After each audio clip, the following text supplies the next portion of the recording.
चलिए, पिछला चैप्टर में आपने क्या पढ़ा था? मोशन, गति, है ना। इस चैप्टर में है आपका force and law of motion, यानी कि बल और गति के नियम, कि बल क्या है और गति के नियम क्या है। बल है क्या चीज़, फोर्स है क्या चीज़। सबसे पहले ये चीज़ जानो कि व्हाट इज फोर्स। फोर्स को हिंदी में हम क्या कहते हैं? बल कहते हैं, ठीक है। अब बल है क्या चीज़? जनरली तुम लोग क्लास 8 में तुमको सर पढ़ाए होंगे कि वो बल धक्का या खिंचाव है, पुश एंड पुल, लेकिन ये परिभाषा नहीं हुआ, ये बोलचाल की भाषा की परिभाषा हुई। बल जो है, आप बैठे हुए हैं, वहाँ से दौड़ते हैं, दौड़ने में कुछ फोर्स लगता होगा, एनर्जी लॉस होती है। तब बल है क्या चीज़, पहले इसके बारे में हमको बताइए कि बल है क्या चीज़, फोर्स है क्या चीज़। तब बल वह कारक है जो किसी वस्तु के अवस्था में परिवर्तन ला देता है या लाने की कोशिश करता है या उसकी आकृति को बदल देता है, ठीक है। बल वह कारक है, मान लो कि वो आराम से बैठा हुआ है, एक लप्पर कस के लगाया, इसका शेप चेंज हो जाएगा, फगुआ के पुआ नियर हो जाएगी, फूल के ना हो जाए। तब बल है क्या चीज़? सबसे पहले जानिए कि बल वह कारक है, वह कारक है जो किसी वस्तु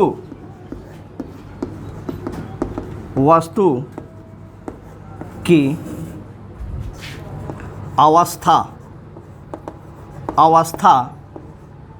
या आकृति में क्या करता है? परिवर्तन ला देता है, या अगर परिवर्तन नहीं लाएगा तो क्या करेगा? परिवर्तन लाने की कोशिश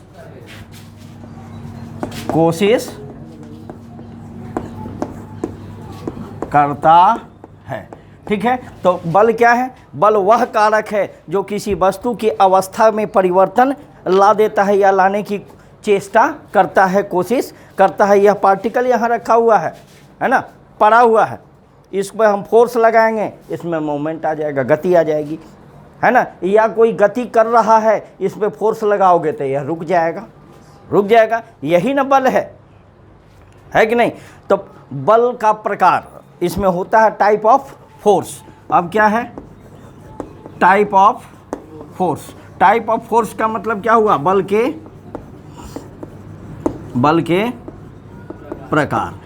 का प्रकार कितने प्रकार का होता है बल? तो बल का प्रकार हम आके देखते हैं, देखिए कितने प्रकार का होता है।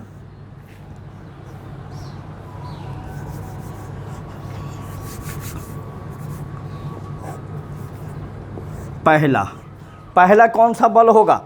कॉन्टैक्ट फोर्स, स्पर्श बल। इसको पहले को हम क्या कहते हैं? स्पर्श बल, कॉन्टैक्ट फोर्स। इसको अंग्रेजी में क्या कहा जाता है? कॉन्टैक्ट फोर्स, है ना। तो कॉन्टैक्ट फोर्स क्या है? कॉन्टैक्ट का मतलब हुआ किसी के संपर्क में जाकर फोर्स लगाना, बल लगाना। अगर उसको मारना होगा तो उसके कॉन्टैक्ट में जाना पड़ेगा। ये तुम्हारा झापर और उसका गाल कॉन्टैक्ट में आएगा तब तो फोर्स लगेगा, लगा के देखो तो। इसको हम क्या कहते हैं? कॉन्टैक्ट फोर्स, यानी स्पर्श बल। लिखाने की जरूरत नहीं है, समझ जाओगे ये कि कॉन्टैक्ट फोर्स क्या है। उसके बाद क्या है? अभिलंब बल। उसके बाद एगो लिखो संपर्क बल, नॉन कॉन्टैक्ट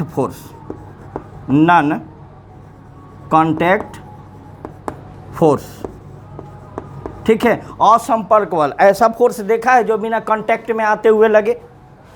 सब देखा है, सब जानता है। मैग्नेट लेते हो, चुंबक देखे हो, एक को यहाँ रख दो लोहे के टुकड़े को या मैग्नेट को, एक को यहाँ रख दो, सुट से खींच लेगा, दोनों में मोहब्बत हो जाएगा। सुट से खींच लेगा, नहीं खींच लेगा। या उत्तर और दक्षिण, है ना। मान लो ये मैग्नेट है, नॉर्थ एंड साउथ, दो गो पोल होता है, उत्तरी ध्रुव दक्षिणी ध्रुव। यहाँ पे अगर हम रखते हैं नॉर्थ और साउथ, है ना, ये दोनों डिफरेंसेज है, अंतर है दोनों में। विपरीत पोल आकर्षण और समान पोल विकर्षण। विकृत होता है कि नहीं? विपरीत पोल ये क्या करता है, जब साउथ ये नॉर्थ को देखता है, कहते हैं आगे ले आ जाओ, ये इसको अट्रैक्ट करेगा, ये इसको अट्रैक्ट करेगा, दोनों में क्या होगा, अट्रैक्शन यानी आकर्षण होगा। और यही अगर हम क्या दे दें, यहाँ भी साउथ यहाँ भी साउथ, तो क्या होगा, दोनों में विकर्षण होगा। ठीक है, दोनों में ये भी इधर भागेगा और ये इधर भागेगा, दोनों में विकर्षण हो जाता है। समान ध्रुव आकर्षण नहीं होता है, और समान ध्रुव क्या होता है, हाँ, आकर्षण बड़ा खराब चीज़ है, खतरनाक चीज़ है। लात जूता के लाइसेंस बन जाएगा आकर्षण में, इसलिए विकर्षण रखना। ठीक है, दूसरा, तीसरा देखो, तीसरा क्या होगा, अभिलंब बल।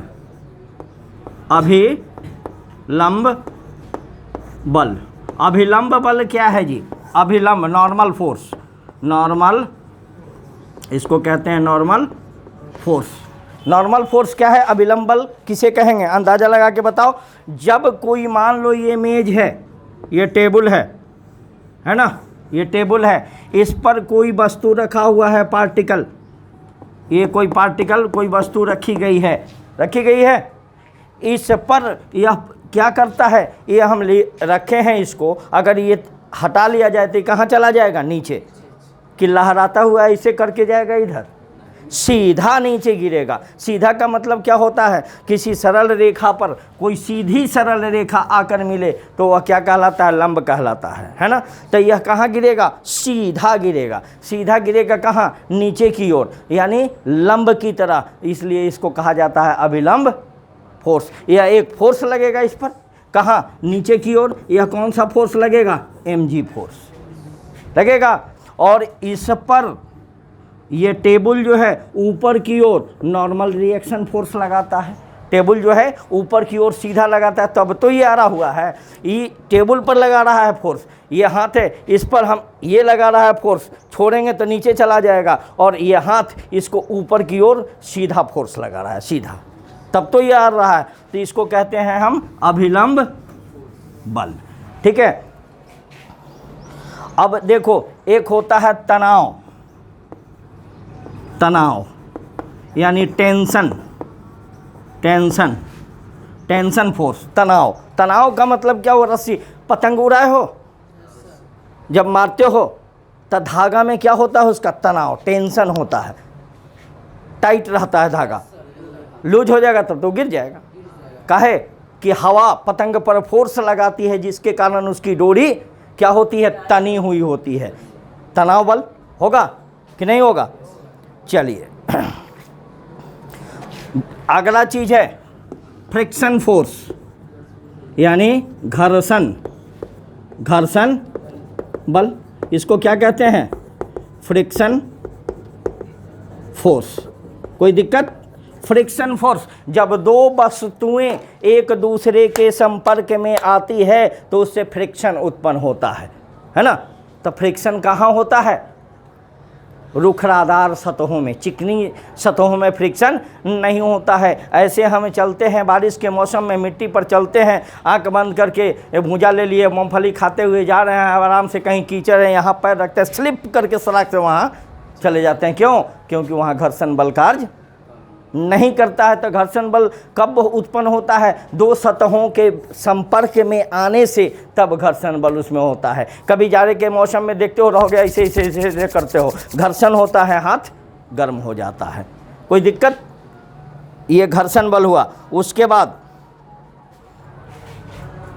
फोर्स तो बहुत सारा है, मैग्नेटिक फोर्स भी है, चुंबकीय बल, जो कि आगे क्लास में तुमको चलना है। मैग्नेटिक फोर्स ही यह क्या हो गया, असंपर्क बल, बिना संपर्क में आए हुए फोर्स लगाना, वही मैग्नेटिक फोर्स हुआ। कोई दिक्कत इसमें है, राइट नाउ मिटा दें।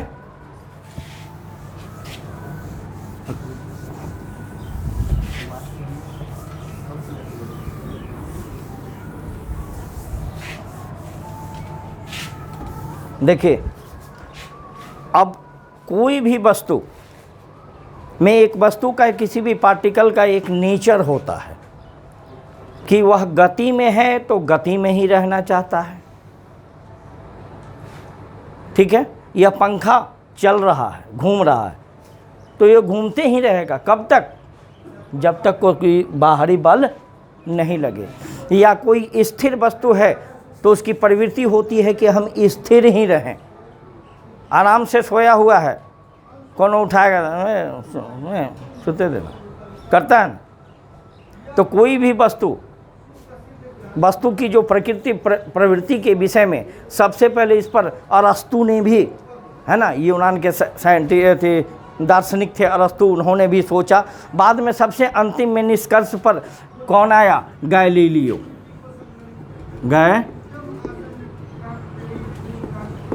गैलीलियो, ठीक है। सबसे पहला जो आए वह कौन आए?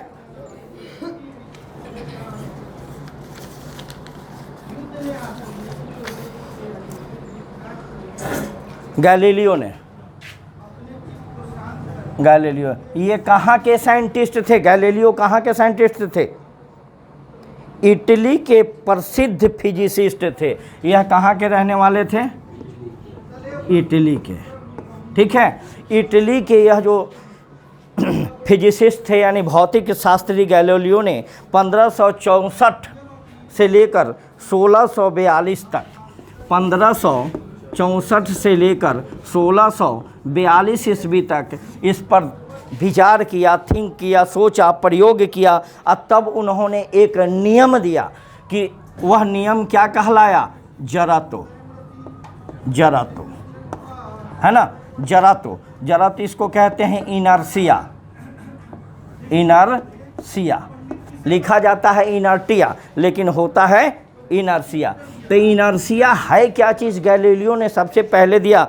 तो क्या कहा उन्होंने कि कोई भी वस्तु या तो विराम में है तो विराम में ही रहना चाहती है, और गति में है तो गति में ही रहना चाहती है। यह जो इन्होंने क्या कहा कि कोई भी वस्तु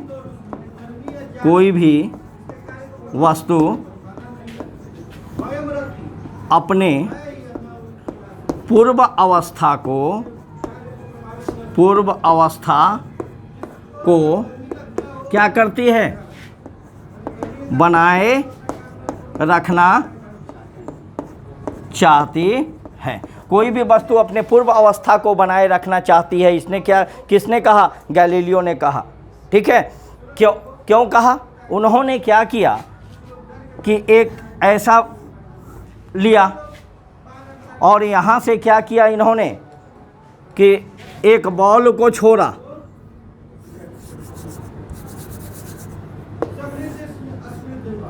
एक बॉल को छोड़ा यहाँ से। ठीक है, बॉल को छोड़ा तो बॉल गिरा और फिर ऐसे गया, फिर इधर से गिरा, फिर ऐसे गया, फिर गिरा। यह प्रक्रिया चलती गई और धीरे धीरे बाद में चल के यह कम हुआ। तो उन्होंने कहा कि कोई भी वस्तु अपने विराम अवस्था को, यदि अपने पूर्व अवस्था का मतलब क्या कि गति में है तो वह गति में ही रहना चाहती है, और विराम में है तो विराम में ही रहना चाहती है। ठीक है, तो बाद में चल के न्यूटन, है ना, न्यूटन, इसको हिंदी में क्या कहते हैं? न्यूटन ने गति के विषय में इनका पूरा नाम क्या था? Sir Isaac Newton. इनका पूरा नाम क्या था? Sir Isaac Newton. उन्होंने 3 नियम दिए। उन्होंने क्या दिया? गति के विषय में 3 नियम दिए। ठीक है, जिस तीनों नियम को क्या कहा जाने लगा? तीनों नियम को क्या कहा जाने लगा? न्यूटन के गति का नियम। उसको क्या कहा जाता है? न्यूटन के गति का नियम।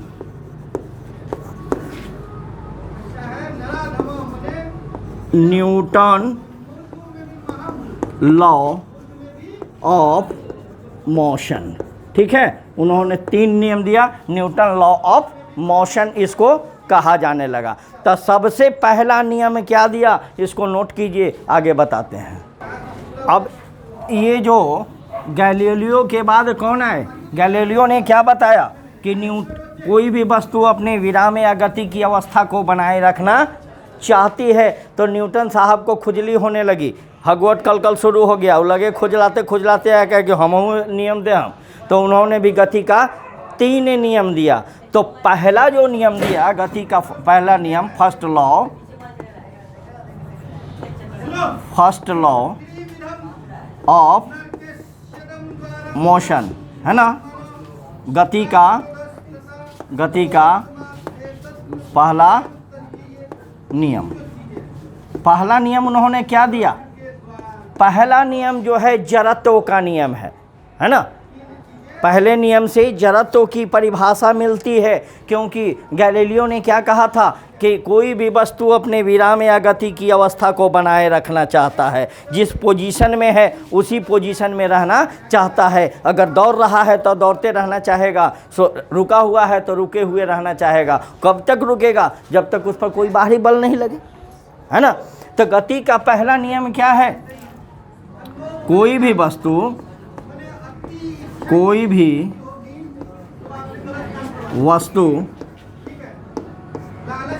अपने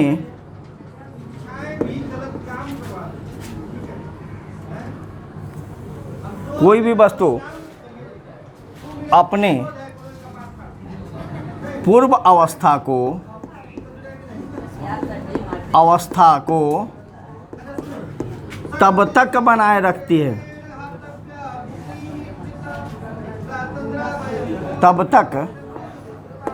को तब तक बनाए रखती है,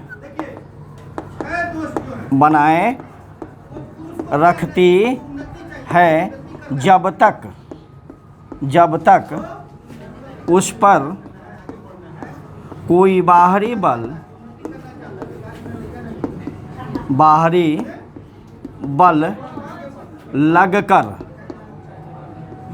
लगकर उसके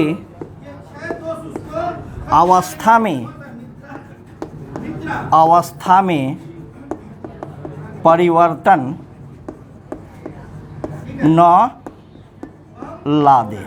ठीक है, कोई भी वस्तु अपने पूर्व अवस्था को तब तक बनाए रखती है ना, तब तक बनाए रखती है कि जब तक उस पर कोई बाहरी बल लगकर उसके अवस्था में परिवर्तन न ला दे, है ना। यह तब तक स्थिर रहेगी, हेलो इधर, यह तब तक स्थिर रहेगा जब तक यह इस पर हम रखे हुए हैं, तब तक स्थिर है जब तक इस पर फोर्स लगा के हम इसको पुश नहीं करेंगे। या यह चल रहा है तो तब तक चलता रहेगा जब तक इस पर फोर्स लगा के इसको हम रोकेंगे नहीं। यही गति का पहला नियम है जिसको न्यूटन साहब ने दिया था। ठीक है, इससे गति के पहले नियम से, है ना, गति के पहले नियम से किस चीज़ की परिभाषा मिलती है, जड़त्व की परिभाषा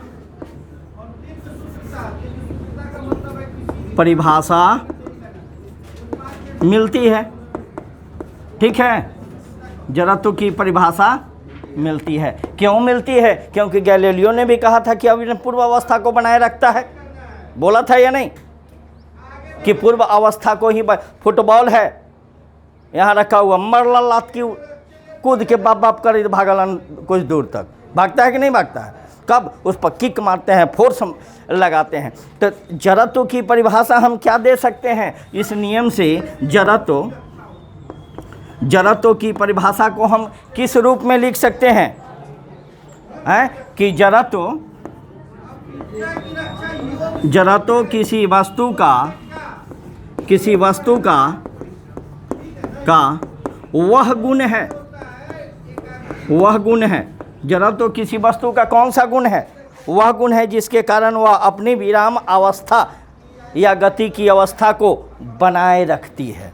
ठीक है, जड़त्व क्या है, जड़त्व किसी वस्तु का वह गुण है जिससे वह अपने विराम या गति की अवस्था को बनाए रखती है।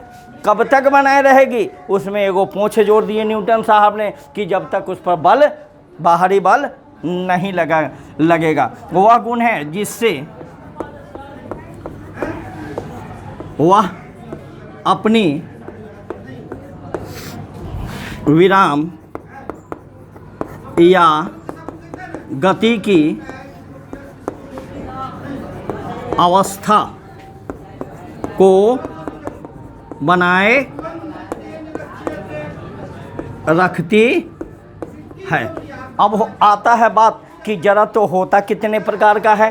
तो इनर्शिया, जड़त्व को अंग्रेजी में क्या कहते हैं हम, इनर्शिया। जड़त्व के प्रकार, यानी इसको अंग्रेजी में क्या कहेंगे, टाइप ऑफ इनर्शिया।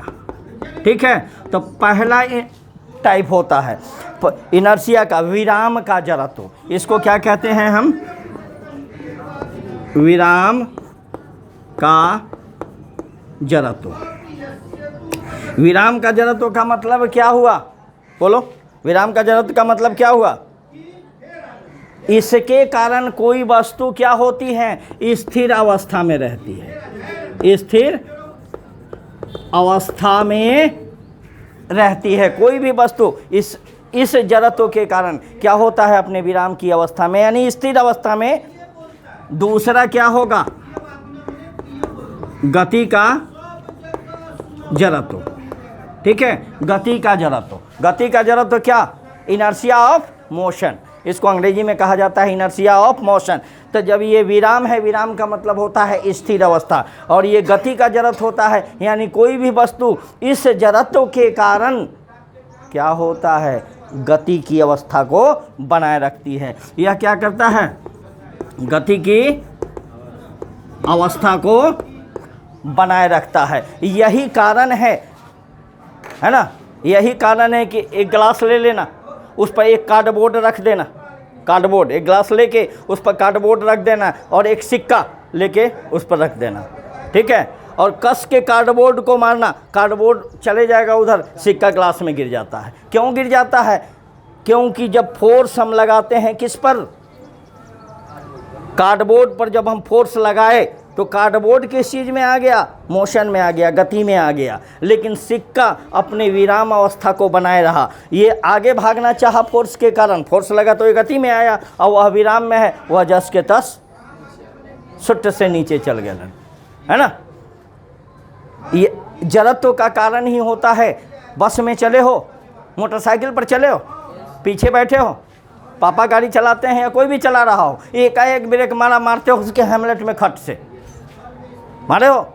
क्यों, क्योंकि जब गाड़ी चल रही है तो तुम्हारा शरीर, पूरा शरीर और गाड़ी गति की अवस्था में है। विराम के कारण, कौन, गति का विराम के कारण गति की अवस्था में है। जब एकाएक ब्रेक मारा, हमारे शरीर का निचला हिस्सा जो गाड़ी पर क्या है, कमर के नीचे का हिस्सा जो गाड़ी पर आराम से थुपका लगा के बैठल हैं, ब्रेक मारने पर वह विराम में आ जाता है, ये विराम में आ गया। लेकिन ऊपर का हिस्सा क्या होता है, गति में रहता है, ऊपर का हिस्सा गति में रहता है। ये कहता है रुक, ये कहता है बढ़, तो ये रुकेगा और ये बढ़ेगा, हम मार देते हैं ठक से, हो गया। दौड़ रहे हो आराम से, या आराम से मोमेंट में तुम चल रहे हो, कोई आया, तुम्हारा पूरा शरीर गति की अवस्था में है, ऐसे लंगड़ी लगाया, नीचे का हिस्सा क्या हुआ, विराम की अवस्था में आ गया, ऊपर का हिस्सा क्या हुआ, गति में रहा, ये आगे चला जाता है और ये रुक जाता है, हम गिरते हैं, हम मुँह कान पलेट जैसा बराबर। ठीक है, पेड़ की डाली को कस के हिलाते हैं, उसमें फूल लगा हुआ है या फल लगा हुआ है, डाली को कस के हिलाए तो डाली क्या होता है, मोशन में आ जाता है, गति में आ जाता है, गति में आ गया। और गति में आने के कारण फल जो है उसका या फूल विराम की अवस्था में है, वह विराम में रहना चाहता है, और डाली गति में आ गया तो गति में आने के बाद टूटता है तो क्या होता है, सीधे दरी पर डंटे से प्रहार करते हो, डंटा से कस को दरी को पीटते हो तो दरी मोशन में आ जाता है, गति में आ जाता है। और धूलकन उसका क्या होता है, विराम की अवस्था में रहता है। गति के मोशन में आने पर वह उसका क्या होता है, धूलकण सीधे विराम की अवस्था के कारण वह नीचे चला जाता है, जिससे गर्दा कहते हो कि बड्डा नु गर्दा झरलऊ है। समझ में आया? क्वेश्चन पूछता है चलती हुई बस से या चलती हुई रेलगाड़ी से कूदना क्यों खतरनाक है ना? देखते हैं, गाड़ी मोशन में है, प्लेटफॉर्म पे गाड़ी चल रही है, हमारा पूरा शरीर गाड़ी के साथ क्या है, गति में है ना, गति में है। और जब हम उससे कूदते हैं नीचे तो मेरे शरीर का निचला भाग क्या होता है, ज़मीन के संपर्क में आने के कारण उस पर बल लगता है, वह जड़त्व की विराम की अवस्था में आ जाता है, यानी स्थिर अवस्था में आ जाता है। और ऊपर का भाग क्या होता है, गति की अवस्था में रहता है, नीचे रुक जाता है, ऊपर आगे बढ़ जाता है, हम गिर जाते हैं मुँह कान। यही कारण है कि कूदते समय आदमी जब कूदता है तो धीरे धीरे वह दौड़ता है, गाड़ी के साथ दौड़ता है। क्यों? क्योंकि वह धीरे धीरे अपने गति को कम करता है और रुक जाता है, जिससे खतरा टल जाती है। यही था न्यूटन के गति का पहला नियम। और न्यूटन ने जो ये नियम बनाया, किसके द्वारा बनाया? गैलीलियो ने खोज किया जड़त्व का, कि उसने थिंक किया। उसके पहले अरस्तु दार्शनिक जो थे उन्होंने थिंक किया, उसके बाद गैलीलियो थिंक किए। उन्होंने कहा कि कोई वस्तु चलता है तो चलते रहना चाहता है, विराम में है तो विराम में ही रहना चाहता है। उन्होंने यही बताया। तो कहता है कि एक गुण होता है जिसके कारण क्या होता है, वह चलता है या रुके रहना चाहता है या गति में रहना चाहता है। उस गुण को उन्होंने कहा जड़त्व का नियम। जड़त्व, उस गुण को क्या कहा? जड़त्व। तो न्यूटन साहब के हगवट कल शुरू हो गए, लगलन खजुआए, और वो कहलन कि हमहू दे हम 3 गो नियम। उन्होंने भी 3 नियम दिया। पहला नियम वही जड़त्व का नियम था, उसमें थोड़ा सा जोर दिया कि कोई भी वस्तु स्थिर या विराम में रहना तब तक चाहेगी जब तक उस पर कोई बाहरी बल नहीं लगे। बाहरी बल लगकर उसके अवस्था में परिवर्तन ला देता है, क्योंकि बल क्या है? बल वह कारक है कि किसी वस्तु के अवस्था और आकृति में परिवर्तन ला देता है, अवस्था को परिवर्तित कर देता है ना। तब न्यूटन के गति के नियम से किस चीज़ का परिभाषा मिलता है? जड़त्व का परिभाषा मिलता है। देयर आर 2 टाइप्स ऑफ, ऐसे तो 3 टाइप है, लेकिन तीसरा का कोई महत्व नहीं है, दिशा जड़त्व है। तो एक गति का जड़त्व और एक विराम का जड़त्व, यानी स्थिर अवस्था में रहना चाहता है, और गति का जड़त्व में वस्तु गति की अवस्था में रहना चाहता है। और यही कारण है कि चलते हुए घोड़े से कूदना क्यों खतरनाक है, या बस के एकाएक चल देने से हम क्यों पीछे की ओर मुड़ जाते हैं। सारा चीज़ सबका जड़त्व के ही कारण होता है। अब नेक्स्ट क्लास में हम आपको पढ़ाएंगे गति का दूसरा नियम। तब तक अगले क्लास का इंतज़ार कीजिए। बाय।